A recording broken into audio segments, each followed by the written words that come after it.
Bismillahirrahmanirrahim. Assalamualaikum warahmatullahi wabarakatuh. Alhamdulillahilladzi hadana li hadza wa ma kunna linahtadiya laula an hadana Allah. Walaula fadlullahi wa rahmatuhu ma zaka minkum min ahadin abadan walakin Allah yuzakki man yasha wallahu samii'un 'aliim. Asyhadu an la ilaha illallah wa asyhadu anna Muhammadan abduhu wa rasuluhu la nabiyya ba'dahu. Allahumma shalli wa sallim ala sayyidina Muhammad wa ala alihi wa sahbihi ila yaumil ma'ad. Allahumma nawwir qulubana bi nuri hidayatik kama nawwarta al-ardha bi nuri syamsika abadan abadan. Allahumma aftah lana hikmataka wa ansur alaina rahmataka ya dzal jalali wal ikram. Allahumma inna nas'aluka fahman nabiyyin wa hifdzal mursalin wa ilhamal malaikatil muqarrabin. Subhanaka la ilma lana illa ma 'allamtana innaka antal alimul hakim. Walhamdulillahi rabbil alamin.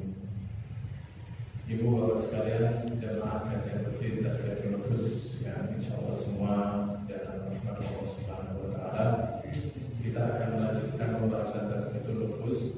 Tapi mohon izin Bapak Ibu semua, saya melompat tema ya. Jadi ini ada satu tema yang mungkin sesuai dengan kondisi hati saya, dan mudah-mudahan hati menyampaikan dari hati gitu ya, sampai ke hati. Jadi harusnya kita sekarang membahas tentang fudulul kalam,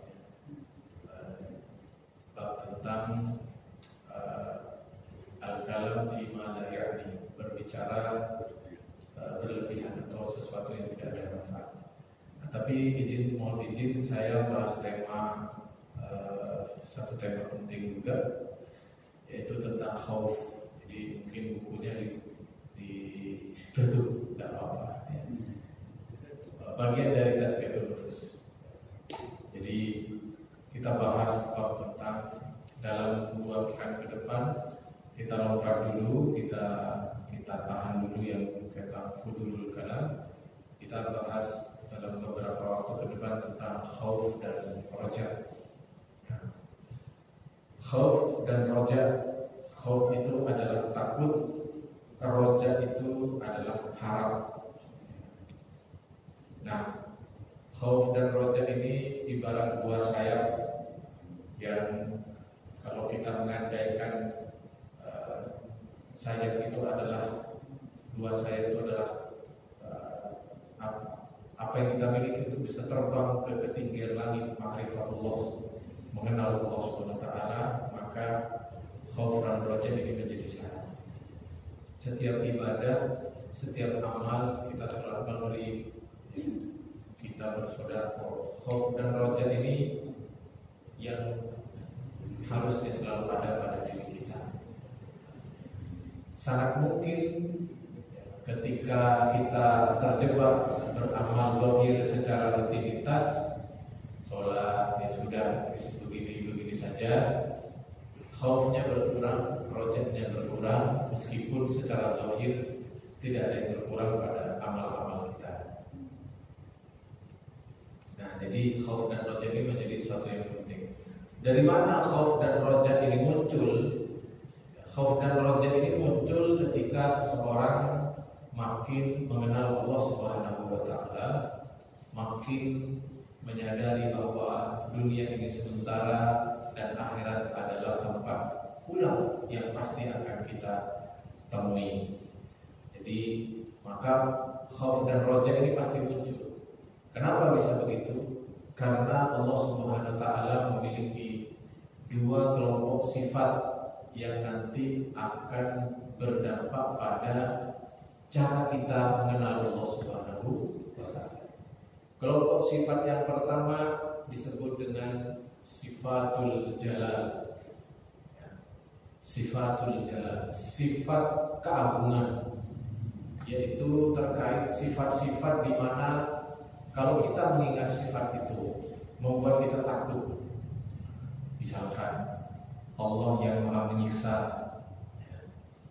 Allah punya, Allah berfirman, wa makaru wa makarallahu wallahu khairul makirin. Mereka membuat makar tipu daya, maka Allah juga bisa membuat tipu daya. Jadi kayak kasus yang sekarang itu polisi itu bukti di luar nalar kita, ya. Institusi paling kuat, paling hebat tidak bisa tersentuh, ya, oleh siapapun, bahkan Pak Presiden pun tidak bisa menyentuh secara bebas, bisa kocar kacir, ya, situasinya seperti hari ini. Allah Al-Adil, Allah Maha Adil. Allah Maha Adil itu kalau kita ingat membuat kita takut. Bagaimana setiap detail perbuatan kita akan Allah balas. Dan jelas kalau di total kita ini lebih banyak buruknya daripada baiknya. Jangankan yang buruk, yang baik saja belum tentu bernilai karena mungkin tercampur niatnya tidak tulus karena lillahi. Jadi Allah Al-Jabbar, Allah yang Maha yang kehendaknya tidak bisa ditolak. Ini membuat kita takut.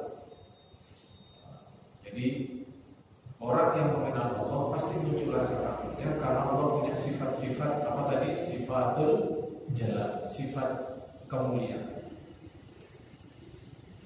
Akan tetapi tidak hanya khauf saja yang muncul. Jenengan sama saya ini kalau mengenal Allah Subhanahu wa taala, faham, mengerti tentang Allah Subhanahu wa taala, maka juga akan muncul sifat roja, optimisnya. Kalau tadi kan takutnya, sekarang yang muncul itu adalah rasa berharapnya. Kenapa? Karena Allah di bagian lain punya kelompok sifat namanya sifatul jamal. Kalau jin satunya apa? Jalal, satunya jamal. Jamal itu cantik, indah. Allahul Jamil wa yuhibbul jamal. Allah itu maha indah dan mencintai keindahan. Kelompok sifat jamalnya apa? Kelompok sing jenengan itu senang-senang. Ar-Rahman, Ar-Rahim, yang maha pengasih, maha penyayang. Apalagi sing jenengan itu optimis terus tuh. At-Tawwab, maha menerima taubat, ya kan? Jenengan itu melakukan dosa tapi mau datang ke Allah, masih mau taubat. Kenapa? Karena campuran, satu takut kena siksa, betul lah. Yang kedua masih yakin Allah maha menerima taubat. Jadi ketika kita ini habis bermaksiat, kalau mau datang kepada Allah, kalau jujur, dua-duanya itu muncul. Satu sisiku peti Allah maha adil. Kalau Allah nanti siksa, kalau Allah ini balas betul kelakuan saya ini, atau kalau Allah buka aib saya ini di hadapan istri, di hadapan orang, habis saya. Orang sudah tidak akan hormat lagi ke saya. Nah, satu sisi takut karena Allah maha, misalkan Allah punya sifat ad-dhahir yang maha nampak dan bisa menampakkan. Kita takut. Tapi satu sisi, tapi kau Tuhan maha pengampun ya Allah, atau saya tak tahu saja, siapa tahu diampuni oleh Allah. Nah, jadi muncul harapannya, muncul harapan. Apalagi Al-Afwu, maha memaafkan. Dengan optimis dalam hidup soal rezeki, karena ingat asma Allah Ar-Razzaq, maha yang memberi rezeki. Dengan merasa tenang hidup ini, ya, nggak kepikiran bensin naik, ya, terus apa lagi? Covid misalkan sampai itu dia harus khawatir tapi ya tenang. Kenapa? Karena dengan ingat Allah punya sifat Al-Halim yang maha penyantun, Al-Hafid yang maha menjaga. Dengan tenang saja. Nah, itu kelompok sifatul jamal.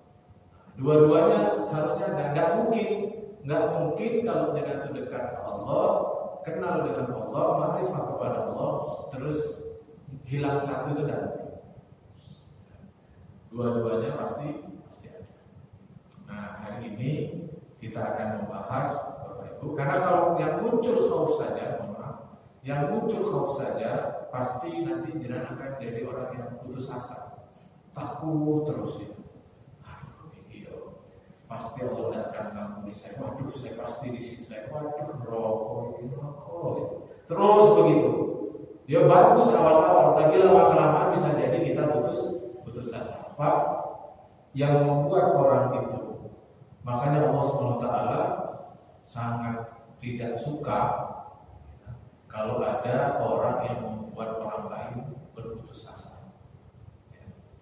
Allah itu murka kepada seseorang yang membuat orang lain itu berputus asa dari rahmat Allah. Misalkan orang nanya dengan Pak, saya ini berbuat maksiat gini-gini.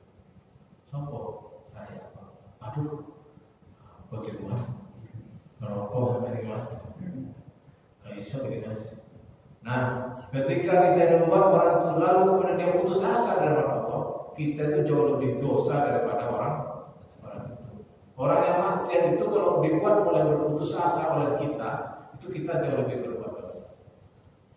Karena berputus asa itu, ya begini ya, orang maksiat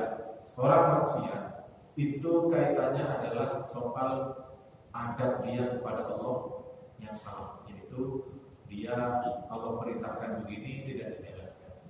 Tapi kalau sampai putus asa, berarti sampai itu masuk kepada akidah, sudah meragukan bahwa Allah itu punya sifat maha pengampun. Jadi lebih berat Pak urusannya akidah. Misalkan ada orang yang ngomong begini, saya tidak mungkin diampuni, dosa saya itu besar. Kalau sampai dia benar-benar yakin dia begitu, ya, bisa jadi dia dihukumi murtad. Karena apa? Karena dia tidak meyakini Allah Maha. Padahal dosanya mungkin bisa diampuni. Semua dosa itu bisa diampuni, asal belum terjadi dua hal. Satu, belum matahari terbit dari barat. Yang kedua, belum nyawa sampai kerongkongan. Kalau belum dua-duanya itu belum terjadi, semua potensi dia. Orang pernah kafir mau Islam lagi, diampuni itu. Baik, jadi khauf saja akan berputus asa. Sebaliknya Pak, kalau cuma rojak saja, apa yang terjadi? Orang isinya cuma Allah itu maaf, Allah itu rahmatnya luas. Jadi apa yang terjadi? Kalau tidak ada rasa takutnya, optimis dong. Optimis masuk surga terus. Apa yang terjadi? Jadi fasik itu meremehkan dosa, ya. Jadi dianggap biasa. Nah, itu juga salah juga. Nah, yang benar adalah dua-duanya. Baik, kali ini yang akan kita bahas adalah tentang khauf. Pertama, di Al-Quran banyak sekali ayat-ayat yang berbunyi tentang bagaimana takut kepada Allah Subhanahu wa Ta'ala. Contoh misalkan surah Yasin, innama tunziru man ittaba'a dzikra wa khasyiyar rahmana bil ghaib. Sesungguhnya mereka ini disampaikan kepada mereka yang mengikuti peringatan dan khasyah kepada Allah dalam keadaan. Jadi banyak yang saya bahas. Ada satu ayat yang ada dalam surah Ar-Rahman, Allah SWT berfirman, "Waliman khafa maqama rabbih jannatan." Ar-Rahman ayat 46 tentang khauf. Waliman khafa, dan bagi mereka yang khafa, punya rasa takut kepada kedudukan Tuhannya, mereka akan mendapatkan dua surga. Ayat ini kata Ibnu Katsir turun terkait kisah ada orang yang saking takutnya kepada Allah, orang ini kemudian berwasiat ke keluarganya, kalau saya mati, ahrikuni binnar, kalau saya mati, tolong saya dibakar dengan api sehingga saya jadi abu. Nah, kenapa? Karena takutnya kepada Allah. Karena pikir dia kalau dibakar tidak akan ketemu dengan Allah, kan jadi tanah. Kalau masih jadi utuh jasad masuk kuburan, bagi dia ketemu dengan Allah. Kalau nanti dibakar tidak akan ketemu dengan Allah. Nah, La'alli adillullah, supaya saya tidak berjumpa dengan Allah. Bukan karena benci kepada Allah, bukan, tapi karena takut. Tabayyuman walilatan ba'da takallama bihadza. Lalu kemudian orang ini terus bertobat, ya Allah, ya, tiap siang malam tuh pokoknya isinya khawatir, terus takut ke Allah, memperbanyak ibadah, ya, memperbanyak ketaatan sampai dia meninggal dunia. Ya, faqabbilallahu minhu wa adkhalahu jannah. Maka Allah kemudian memaklumi ya wasiat dia minta dibakar, entah dibakar betulan atau tidak. Orang ini pastinya karena dia benar-benar jujur takut ke Allah, dia dimasukkan ke dalam surga. Ada hadis lain yang sahih juga dari Nabi yang mirip dengan ini. Nabi pernah menceritakan bahwa di zaman Bani Israel ada seorang ahli ibadah yang berpesan kepada zaman Bani Israel, ya, bukan zamannya Nabi, yang berpesan kepada keluarganya, tolong bakar saya. Nanti kalau habis dibakar, itu tolong debunya itu sampai itu sebagian sampai lempar ke laut, sampai taruh di darat, daratnya pun sampai pisah-pisah, taruh barat, timur, selatan, utara. Maksudnya biar dia sama, biar tidak ketemu dengan Allah SWT. Lalu kemudian orang ini mati, lalu dia di akhirat menghadap kepada Allah, kata Nabi. Lalu Allah SWT bertanya, kenapa kamu berbuat seperti itu? Ya Allah, tidak ada alasan apapun ya saya berbuat seperti itu kecuali karena hanya saya takut kepada. Padahal orang ini sudah ahli ibadah, ibadahnya sudah bagus, tapi karena takutnya, maka Allah SWT kemudian mengampuni orang ini dan memasukkan ke dalam surga. Jangan miru-miru minta dibakar, ya. Jadi ini prinsipnya adalah bi-khauf nih. Jadi kalau bapak ibu dikasih khauf oleh Allah, ya, itu masya Allah, itu nikmat yang luar biasa. Karena nanti saya jelaskan tentang Allah SWT berfirman dalam surah Fatir, innama yakhshallaha min ibadihil ulama. Sesungguhnya orang yang punya betulan rasa takut kepada Allah itu di antara hamba-hambanya itu adalah dialah yang disebut sebagai ulama, orang yang ahli, orang yang ngerti betul. Baik. Nah, ada hadis lain, ya. Suatu ketika Abu Darda, sahabat Nabi. Abu Darda ini sahabat Nabi yang dia miskin, tidak punya rumah. Dia masuk kelompok sahabat Ahlus Suffah. Ahlus Suffah itu adalah sahabat-sahabat yang dia itu tidak punya rumah bambu lah, ya, tinggal di emperan masjid, tidur di emperan masjid. Jadi at-taqwa ini kebijakan takmirnya kalau orang tidur tidak apa-apa, ya, boleh Pak, biar ya, Pak, ya. Jangan diusir, Pak, ya. Jadi saya pernah itu Pak dulu mudah-mudahan itu itikaf di masjid, tidur dibangunin sama apa ibadah itu ya, sholat, padahal tidur di emperannya itu, disuruh pergi, padahal malam 10 hari terakhir itu, Mas turun lagi nih. Ya, namanya orang ngantuk Pak, ya, nggak bisa full 10 saat semalaman. Nah, jadi di zaman Nabi itu mereka itu tinggal di emperan-emperan begitu Pak. Jadi nanti kalau ada sahabat yang mampu itu ngasih makan mereka. Nah, Abu Dzar Al-Ghifari, Abu Hurairah, kelompoknya Pak. Ya, Abu Darda. Nah, ini kelompok-kelompok Ahlus Suffah. Itulah kenapa Abu Hurairah itu beliau masuk Islamnya terakhir-terakhir. Ya, jadi 2 tahun, kurang lebih 2 tahun sebelum Rasulullah meninggal. Ya, Abu Hurairah baru masuk Islam. Tapi dia hidupnya panjang sampai Khalifah Utsman, insyaallah. Jadi kan beliau bisa meriwayatkan sampai ribuan hadis kayak begitu karena meskipun cuma 2 tahun dia fokus, ya, karena nggak punya kerjaan, ya. Terus kemudian dia tidur di masjid, Pak. Dan padahal rumah Nabi itu ya di sampingnya masjid, jadi ikuti terus. Makanya riwayat terbanyak ada di beliau. Cuman hadis Abu Hurairah, hadis terbanyak ini Pak, bagi orang Syiah ditolak. Kenapa Abu Hurairah ini ditolak hadis-hadisnya dan dianggap pendusta? Karena waktu zamannya terjadi perselisihan antara Sayyidina Ali dan Umayyah, Abu Hurairah ini ada di pihak Muawiyah, Bani Umayyah, yaitu Muawiyah bin Abi Sufyan. Jadi sehingga karena politis akhirnya ada diterima. Makanya mohon maaf saya Pak ya, kita kan juga begitu Pak ya. Kemarin politik 2004-2019 kemarin itu juga polarisasi menentukan bahwa mana ulama buruk, mana ulama baik itu mirip Pak dengan zaman perselisihan itu. Bukan karena faktor keilmuannya, mondok di mana, dia lulusan mana, bukan itu, tapi dia pro siapa gitu. Jadi kalau tidak sama langsung ulama su misalnya. Saling tuduh lah. Karena sudah sudah duluan ya. Kalau mau dicari-carikan kelemahannya ada saja. Nah, harusnya kita kembali ya.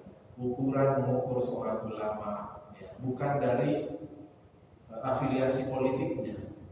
Ya, ukuran mengukur ulama ya dari keilmuannya. Ya boleh jadi afiliasi politik, boleh jadi itu apa namanya ya. Kalau kita masih menganggap itu sebuah kesalahan mereka karena pro ke mereka, kita tidak sama dengan mereka, misalkan kita di oposisi, terus pemerintah atau yang pemerintah melihat yang oposisi, ya itu anggaplah bahwa yang maksum itu tidak ada kecuali sama. Yang maksum bersih dari dosa, bersih dari salah itu tidak ada kecuali sama Rasulullah. Ya sama kayak di zaman perselisihan Sayyidina Utsman dan Muawiyah, itu para sahabat yang top itu Pak, yang top itu terbelah. Terbelah. Salman Al-Farisi itu ikut kelompoknya Sayyidina Ali. Muawiyah itu didukung Abu Hurairah, sahabat-sahabat yang lain. Jadi sahabat-sahabat top di zaman Nabi itu terbelah. Jadi pengikut itu bingung juga. Akhirnya apa terjadi?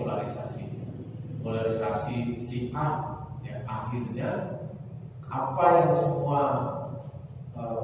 berlebihan, apa yang semua ikut Muawiyah, yang zaman Sayyidina Ali itu pro Muawiyah, pro pemerintahan, langsung dicap Islamnya tidak benar, atau pengkhianat Rasulullah SAW, pengkhianat cucu Nabi. Hari Asyura ini kan kita mengingat itu Pak ya. Hari Asyura itu bagi kaum Sunni ya, apa namanya? Ya banyak keutamaan. Jadi sebelum terjadi peristiwa Karbala di mana Sayyidina Husain dipenggal, dibunuh Pak ya. Putranya Sayyidina Ali dan cucunya Rasulullah dibunuh oleh pesuruhnya Muawiyah. Itu sebelum terjadi itu, keutamaan Asyura itu sudah sangat luar biasa. Satu, ya, Muharram itu bulan mulia, bulannya Allah Subhanahu wa Ta'ala, bulan yang dimuliakan oleh Allah. Beramal soleh yang banyak di bulan Muharram itu pahalanya besar. Ada di situ ada puasa Asyura, betul tak? Puasa Asyura itu motifnya gembira Pak. Motif puasa Asyura itu gembira. Kenapa? Karena Nabi sedang menduplikasi amalia orang Yahudi. Orang Yahudi itu waktu dia berpuasa di Asyura ditanya oleh Nabi, itu lah wong-wong kok padha poso kabeh. Kata mereka, ini mereka lagi bergembira Pak ya Rasul. Bergembira kenapa? Karena hari itu hari dibebaskannya, lolosnya Musa menyelamatkan kaum Bani Israil. Jadi tanggal 10 Asyura itu bebasnya Bani Israil dari penjajahan, dari perbudakannya siapa? Fir'aun. Mereka itu bersukaria. Jadi Pak, orang kalau dalam Islam itu mesti bersyukur itu, kalau lagi bersyukur itu berpuasa. Kasih contoh lagi ya. Nabi itu ketika puasa Senin ditanya, jenengan kok puasa Senin ya Rasul? Hari Senin itu adalah hari kelahiran. Jadi hari kelahiran, hari apa? Hari lolosnya, merdekanya Bani Israil ditandai dengan apa? Puasa. Kalau kita kan kembali, kalau lagi bergembira makan apa puasa? Misalkan lulus ujian, atau naik pangkat atau apa lagi yang gembira-gembira ulang tahun pernikahan, kita puasa atau justru makan-makan? Makan-makan ya. Ya tidak apa-apa lah. Yang penting bersyukur gitu ya. Meskipun caranya agak berbeda, mungkin memang level kita daripada tidak bersyukur ya Pak. Ya sudah. Tapi menandainya itu Nabi berpuasa Senin. Makanya orang-orang tua kita dulu Pak, di kelahiran kita itu kadang dipuasai Pak. Jadi karena apa? Karena ada cantolannya, yaitu Rasul itu menguasai kelahirannya. Jadi ada yang memaknai, oh ya makna dari Nabi menguasai kelahirannya ya berpuasa di kelahiran Nabi, yaitu hari apa? Hari Senin. Ada yang memaknai lebih luas lagi. Oh berarti hari kelahiran siapa saja? Oh Nabi itu karena saking bersyukurnya lahir di dunia, beliau puasa. Nah yang ini akhirnya dimaknai, oh berarti kelahiran saya, kalau saya bersyukur atas kelahiran saya boleh berpuasa di hari, waktu, momen kelahiran saya. Semua itu terkait. Hadisnya itu dia cuma menafsirinya beda-beda. Baik, saya kembali soal tadi ya. Jadi saya cerita tentang Abu Darda, akhirnya jadi permusuhan. Syiah sama Sunni itu dulu hanya kelompok politis saja. Makin ke sini ya, bukan perbedaan politis, tapi sudah terkait perbedaan akidah. Sudah makin ini. Itu dampak ketika agama, ada unsur politisasi. Kalau boleh saya cerita, Pak, di zaman itu suasana politisasi itu kendang sekali. Meskipun sahabat Nabi itu, mohon maaf, tanpa mengurangi ini ke mereka, jadi saking kuatnya politik waktu itu antara perselisihan dua ini, agama kebawa secara berlebihan. Contoh, mengkafirkan Muawiyah. Sedangkan Muawiyah memberi fatwa, setiap sholat Jumat, setiap khotib harus ada bab mencela Ali. Jadi diperintahkan kepada seluruh orang-orang penduduk begini itu, khotib itu kalau khotbah Jumat harus ada unsur mencela Sayyidina Ali. Kan bawa-bawa, jadi apa namanya? Perselisihan politis dibawa ke dalam itu, dan korbannya banyak sekali. Ada yang netral enggak? Ada yang kemudian tidak mau ikut-ikut. Ya. Jadi apa namanya, situasi seperti itu. Nah, Karbala itu, yang terjadi hari ini, bapak-bapak sekalian, kalau kita ini orang Sunni begini, ya Sayyidina Husain meninggal saat itu kita sedih, ya sudah gitu kan. Tanpa harus kemudian berlebih-lebihan.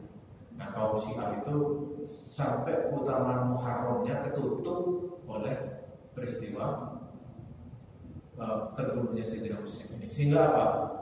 Resepsi kah oleh, nikah anak kah oleh, akikah kah oleh, pesta-pesta kah oleh, walimah kah oleh. Demi apa? Demi menghormati bulan di mana Sayyidina Husain terbunuh. Jadi meninggalnya Sayyidina Umar saja biasa, meninggalnya Rasulullah saja Rabiul Awal itu biasa. Tapi ketika terbunuh Sayyidina Husain, karena memang unsur politisnya luar biasa, dirawat terus turun-temurun. Jadi akhirnya, makanya di Jawa itu kan bulan Suro pamali untuk bikin walimah-walimah, betul nggak? Itu dari mana? Itu dari Syiah. Sebenarnya. Jadi karena ingin menghormati Sayyidina Husain yang meninggal bulan Suro, jadi tidak pantas maksud waya meninggal kok kita ini kadang mau nikahan. Maknanya dari sana. Kalau sekarang dari ini sendiri bulan Muharram itu bulan yang mulia. Ada walimah bagus nggak? Bagus. Cuman karena kado itu bapak-bapak ini kadang kita ada keraguan, jangan-jangan nanti kualat kalau nikah di bulan Suro. Semua sudah dibongkar oleh pesulap merah. Samsudin sudah dibongkar ya. Baik, nah Abu Darda ini Nabi suatu ketika menyampaikan ayat ini, waliman khafa maqama rabbih jannatan. Ayat ini disampaikan kepada para sahabat. Dan ada pun orang yang punya rasa takut karena Nabi dia dapat 2 surga. Abu Darda heran, musuh cuma rasa takut saja membuat orang bisa masuk surga. Maka Abu Darda bilang, wa in zina aw syaraq ya Rasul. Meskipun orang itu pernah zina dan mencuri, kata Nabi mengulang lagi ayatnya, waliman khafa maqama rabbih jannatan. Abu Darda tidak terima, meskipun orang itu pernah berzina dan curi. Nabi ulang lagi, waliman khafa maqama rabbih jannatan. Mulai Abu Darda nanya lagi. Jadi egaliternya Nabi begitu ya. Kalau dalam militer tidak mungkin protes sampai 2 kali itu ya. Sekali ngomong itu diam sana. Nabi kenapa protes? Meskipun zina atau mencuri, Nabi ulang lagi sampai 3 kali waliman khafa. Pokok untuk orang yang takut dan berbuat surga. Meskipun dia zina dan curi, lalu dijawab oleh Nabi, meskipun sampai tidak setuju. Meskipun sampai tidak setuju. Kenapa Nabi menyebut begitu? Karena orang yang kalau asli dia takut kepada Allah SWT, meskipun dia sudah berzina, meskipun dia habis mencuri, kalau dia asli takut kepada Allah, maka takutnya itu akan mengantarkan ke taubatan nasuh. Dan Allah menjanjikan mereka yang bertobat sungguh-sungguh, Allah pasti mengampuni dosa. Maka Nabi menjawab, yang dimaksud 2 surga ini apa? Yang dimaksud 2 surga ini dijelaskan dalam Sahih, dalam hadis Bukhari, bahwa Nabi bersabda, jannatan min fiddatin aniyatuhuma wa ma fihima. Ada 2 surga. Surga pertama adalah surga yang terbuat dari emas, luar dan dalamnya. Wa jannatan min dhahabin aniyatuhuma wa ma fihima. Dan surga berikutnya dari perak, luarnya dan dalamnya. Wa ma bainal qaumi baina an yanduru ila rabbihim azza wa jalla. Dan tidaklah seorang hamba yang tinggal di surga 2 itu, lalu kemudian dia ingin melihat Allah Subhanahu wa taala, kecuali dia pasti akan diperlihatkan selendang keagungan Allah Subhanahu wa taala yang ada di surga Aden. Di makna dari 2 surga itu. Itu khauf. Nah, di Al-Qur'an itu Pak, ada untuk memaknai kata khauf itu atau memaknai takut itu, pertama yang umum adalah khauf. Ada kata lain di dalam Al-Quran, artinya sama-sama takut, tapi menggunakan kata khasyah. Satunya khauf, satunya khasyah. Kita temui dalam surah Al-Mulk ayat 12. Innal ladzina yakhshawna rabbahum bil ghaibi lahum maghfiratu wa ajrun kabir. Sesungguhnya orang yang punya khasyah, Al-Mulk ayat 12, kepada Tuhannya, yang punya rasa takut kepada Tuhannya, bil ghaibi, dalam keadaan gaib atau tidak terlihat, lahum maghfiratu wa ajrun kabir. Mereka itu akan mendapatkan ampunan dan pahala. Jadi kalau ada orang maksiat kepada Allah SWT, lalu dari maksiat itu menghasilkan khasyah, takut ke Allah SWT, janji Allah itu dia dapat 2. 1, dapat ampunan. 2, dapat pahala. Pak, kalau begitu maksiat saja kita, ya gitulah Pak. Tapi saya ingin bilang, tidak boleh, maksiat itu tidak boleh disengaja, karena syariatnya jelas ya. Bisa aku cek takut maksiat kayak begini. Tidak boleh dia berangkat begini. Kok aku mulai rotok kabeti ya Gusti Allah. Soalnya kakian sholat, kakian tahajud. Kok kurang beti, wis tak maksiat sih lah. Ben rotok beti. Tidak bisa kayak gitu Pak. Ya, tidak bisa. Tapi secara hakikat, secara syariat tidak boleh. Tapi secara hakikat, saya mau jelaskan bahwa sangat mungkin ada seorang hamba yang dia memang dibiarkan jatuh kepada maksiat karena memang Allah hendak khasyatnya dalam hati. Karena Nabi pernah bersabda, ini supaya tidak bukan motivasi bermaksiat, bukan. Tapi kalau pas wis kadung maksiat, ya pemane gitu kan Pak ya. Kita jangan putus asa. Siapa tahu maksiat itu bukan jalan kita untuk celaka dan masuk neraka, akan tetapi maksiat itu jalan kita untuk kemudian makin takut kepada Allah. Karena jujur saja Pak, kalau wis tahun sampai terus nonton merenung muhasabah kok kamu tuh 11 bagaimana? Ya misalnya itu sampai kok yang muncul tidak maksiat, tapi nanti yang muncul kata Nabi, sesungguhnya inna min man akhafu min man akhwafa min akhafu. Sesungguhnya apa yang paling aku takutkan dari Allah, yang aku takutkan dari kalian. Seandainya kalian tidak punya berbuat dosa sama sekali, yaitu adalah apa? Ujub. Merasa sudah baik. Ujub. Ya, jadi ini maksiat jangan disengaja. Tapi kalau sudah terlanjur jatuh maksiat, supaya tidak putus asa, husnudzonlah, siapa tahu itu bukan jalan untuk mencelakakan kita, tapi itu jalan untuk mendekatkan kita kepada Allah Subhanahu wa Ta'ala. Jalan Allah menegur kita. Ya. Nah, innal ladzina yakhshawna rabbahum, kalau orang yang punya khasyah kepada Allah, dia dapat mendapatkan ampunan dan pahala yang besar. Nah, apa bedanya khasyah dan khauf, Pak? Kenapa sesekali Al-Quran menyebut khauf? Ya khaufuna, kemudian khaufa, ilmati dan kemudian ada yakhshawna, tadi juga ya innama yakhshallaha, mereka yang khasyah itu. Apa bedanya? Jadi khasyah ini lebih khusus daripada khauf. Khauf itu di Al-Quran dipakai untuk berbagai interaksi, bukan hanya dengan Allah SWT. Sampean takut gelap, nah, maka Al-Quran bukan menggunakan kata khauf, takut gelap. Sampean takut sama harimau, maka bahasanya menggunakan kata khauf. Nah, untuk khasyah ini khusus kalau takutnya hubungannya kita dengan Allah.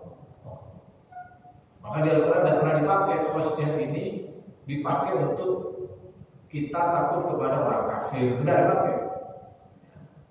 Makanya sholat dalam keadaan perang, sholat khasyah apa sholat khauf? Sholat dalam keadaan perang gantian dulu Pak. Sholat khauf atau sholat khasyah? Sholat khauf. Ya, sholat saat kita dalam ketakutan diserang orang kafir. Nah, ya khauf itu dipakai untuk takut-takut umum. Sampai takut istri itu khasyah atau khauf? Nah, sampai masuk kelompok grup ikatan suami takut istri itu ikatan suami khauf sama istri. Itu Pak. Nah, khasyah ini khusus hubungan kepada Allah. Kenapa khasyah ini khusus? Makanya tadi itu yang disebut sesungguhnya orang yang punya khasyah kepada Allah, spesial di antara hambanya, itu adalah ulama, orang yang ngerti, mengenal betul tentang syariatnya Allah dan mengenal zat Allah Subhanahu wa Ta'ala. Kenapa khasyah ini khusus? Bedanya dengan khauf. Khauf yang umum, khauf itu umumnya muncul karena sesuatu yang ada di luar kita. Ada sesuatu di luar kita yang kemudian membuat kita takut. Jangan siangnya biasa saja, pas malam mulai takut.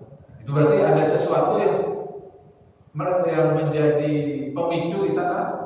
Itu khauf. Atau dengan jalan kaki melewati lapangan biasa, pas melewati kuburan mulai merinding. Nah itu berarti ada sesuatu yang memicu, karena awalnya tidak ada. Nah itu khauf. Khasyah itu Pak, ya, khasyah kepada Allah itu bukan karena ada pemicunya. Pemicunya itu dari dalam kita. Karena makin kenal Allah, makin rindu Allah, makin tahu keagungan Allah, muncul dewe. Nah, itu khasyah. Jadi spesial sekali.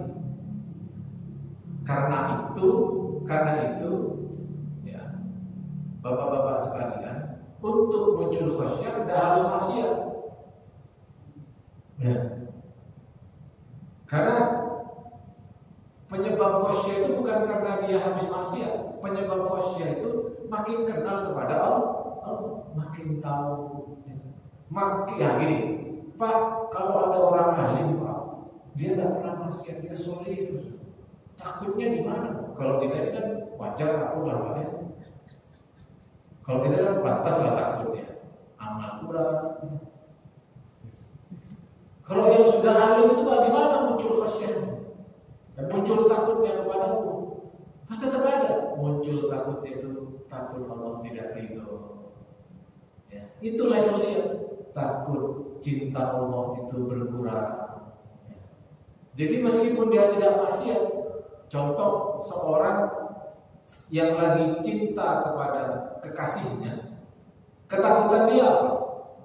Bukan takut, padahal kekasihnya sudah baik, kekasihnya itu tidak marah, kekasihnya itu malah baik ke dia, memberi, menyayangi, senyum dan sebagainya. Tapi dia masih takut ditinggal. Padahal tidak pernah ngancem sama tak tinggal dia, tidak pernah.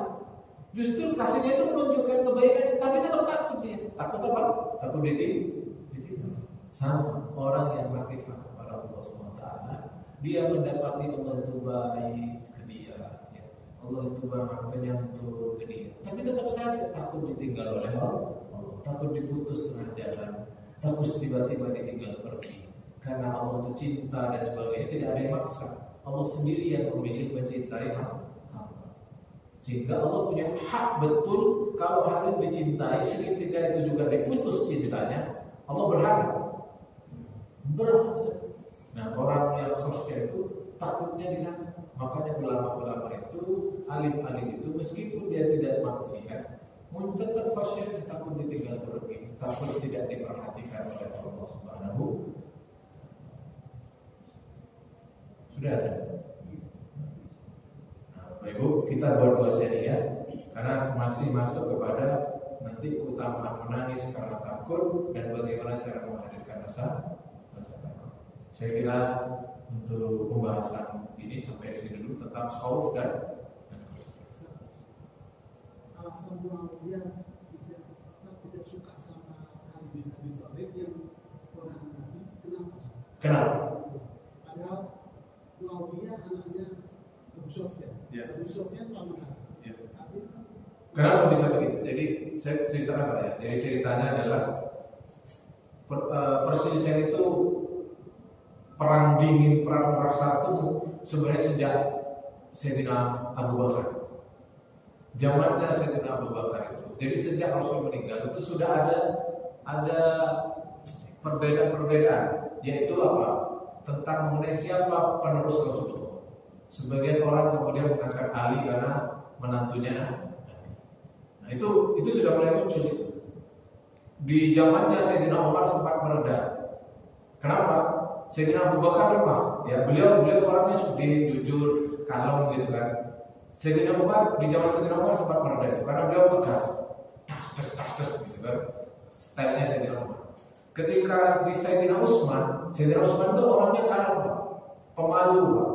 Ya, Sayyidina Utsman itu orangnya bangsawan sekali ya, model-model sultan begitu. Hidupnya memang kaya, yang orangnya itu putih, pemalu dan banyak bicara. Ya, itu Sayyidina Utsman.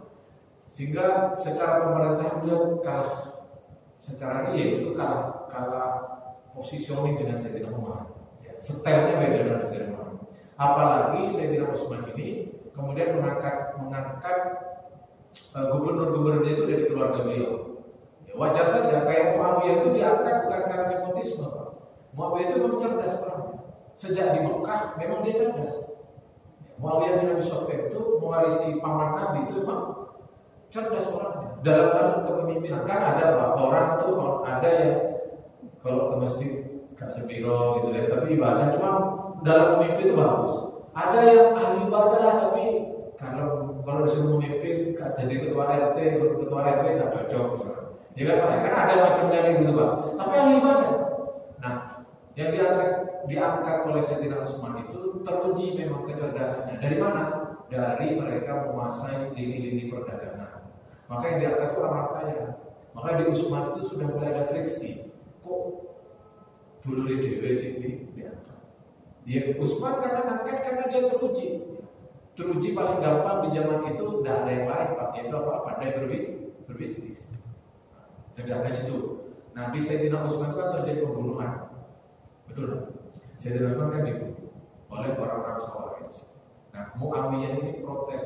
Kemudian kan diangkatlah oleh orang Khawarij itu Sayyidina Ali.